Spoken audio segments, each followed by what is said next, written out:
আমার যতদূর মনে হয়, আমি যতটুকু ভিডিও দেখতে পেয়েছি, কারো হাতে ন্যাশনাল ফ্ল্যাগ, তারা হচ্ছে বিজেপি।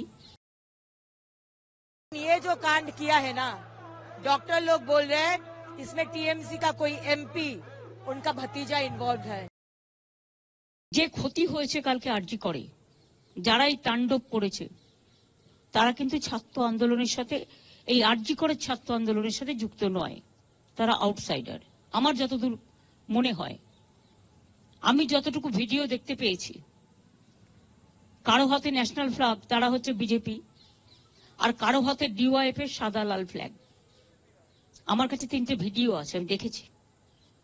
কালকে পুলিশকে যেভাবে আক্রমণ করা হয়েছে, আমাদের একজন ডিসি যিনি নিরাপত্তার জন্য ওখানে ছিলেন, আমার 2জন ওসিও ছিলেন, 1 ঘন্টা তাকে খুঁজে পাওয়া যায়নি। আনকনসিয়াস অবস্থায় তাকে উদ্ধার করা হয়।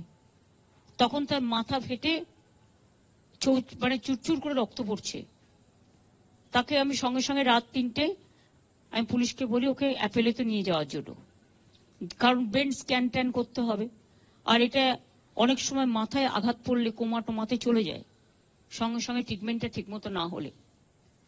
তাছাড়াও অনেকেই মার খেয়েছে পুলিশের, কিন্তু আমি একটা সাধুবাদ তাদের দেবো, তারা ধৈর্য হারাননি।